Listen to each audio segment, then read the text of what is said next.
It's time to increase the spell list. So this is the Book of Lost Spells.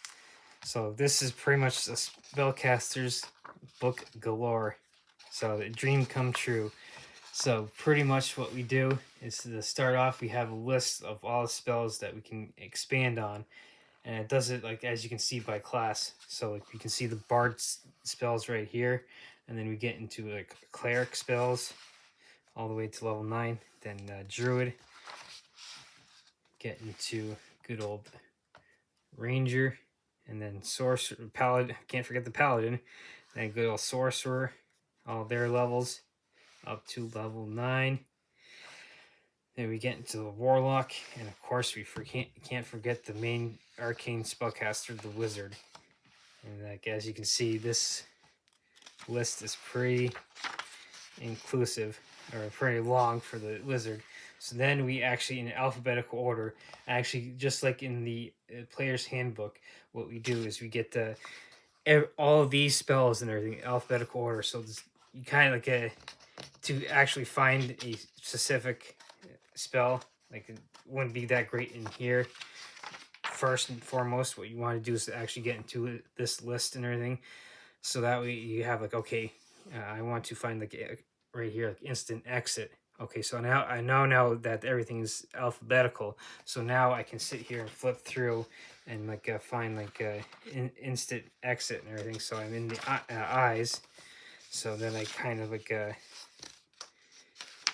go through and find instant exit, so that way it gives like the descriptions of this. So this book is, as you can see, all about spells and everything. So if you thought the spellcasters had a lot of spells to begin with, it even grows even more with a book like this and everything. So because that's where this pretty much is all about. It's just every single spell that you could come across, to be able to expand upon like the player's handbook. So like for instance, if you want to find like more stuff that like to expand your game, like you're so tired of the typical, I didn't ask how big the room was, I cast fireball. You want to find different types of like spells and stuff. This is pretty much the book to be able to do that. And of course, like it gives like like I said, the list as we go back and showcase. It basically will break it down like it does in the player's handbook, by class, by level, and so then like we get into like the alphabetical order of like all the spell descriptions, and of course they do have like pictures of some of the spells, and actually you can so that way you can actually visualize them too.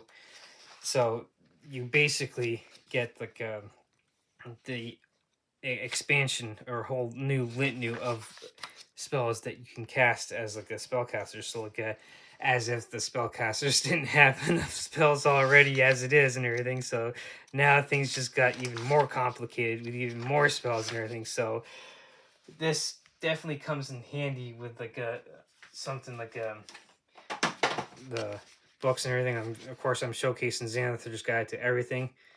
This is spellbook cards, so like this can also expand upon something like that as well. So if you thought the of spells was kind of limited and everything, and this just opens up a whole new world. So I'm pretty much keep reiterating like, oh hey look, things just got even more complicated with all these spells and everything. So as I'm kind of quickly like flipping through these and everything, because as you can see, it's just pretty much like a description after we get this list of spells and everything in the forefront. It basically goes through all the like descriptions of the spells, like, and I'll reiterate just like in the player's handbook and everything. So you could in a sense think this is like a spell list unto itself and everything to add on to that and everything. So like for instance, like ice form here, you can see like a 4th level transmutation druid wizard. You got the components, the casting time, duration, range, area effect, and like a save and throw, and then like the brief description about it and everything. So that's kind of like what's cool about this book with the descriptions, is that like it expands on that list, as I keep saying, yeah, the same thing over and over as we go through this kind of quickly and everything. And of course, this is like a smaller book, and like you can kind of see like merge into art.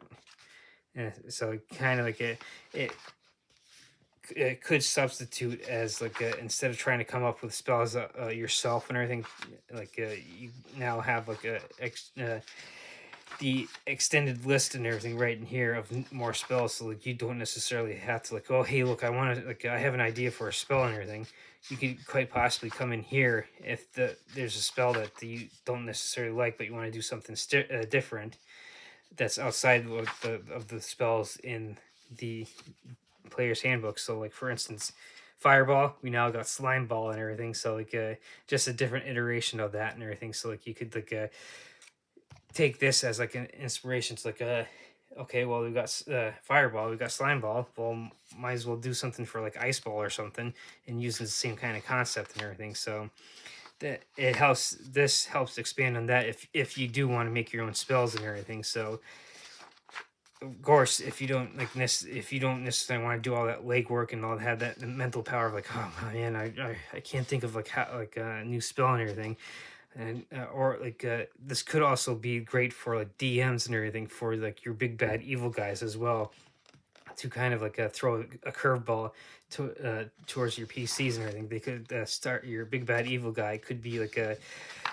wizard, and he could start casting some of these spells that like they've never come across, and like it'd be like all hell breaks loose and everything, because like all of a sudden you got like you're going up against a wizard, and you're expecting one thing, and then all of a sudden like you're getting something completely different. So now, as we can see in the back, we actually have an appendix that actually not only by breaks them up by level, but by actual school and everything for wizards. So like for instance, like that comes in handy for wizards, because like I'm going to delve back into second edition, mentioning that like usually it's like the Gnomon Illusionist was like the one of the popular ones. So like it helps break into like the different uh like as you can see here, like the illusion, it helps break you down by schools and everything. So that way, if you want to focus on a specific school, you can have like a complete list back here to help like quickly reference each type of school for the wizards and everything. So now this one's a bit pricey at like $45 and everything. So, but and like of course, it's not like pretty much all that these books, a lot of these books that I've been going across, there, I consider them optional, because I'm a big fan of saying, look, all you need is the player's handbook and a set of dice to play and everything. Where stuff like this comes in handy is that it helps expand on the game. Now, if you're a DM, having said that the player's handbook and dice is only required, if you're the dungeon master, I would say yes, go ahead, get the DM guide and the monster manual to expand upon your game. So that way, as the DM, you have a whole couple more books to be able to run the game a lot smoother. So, in essence, as a player, yes, go ahead, get the player's handbook and a set of dice, and that's probably the best way for like anyone to start off with.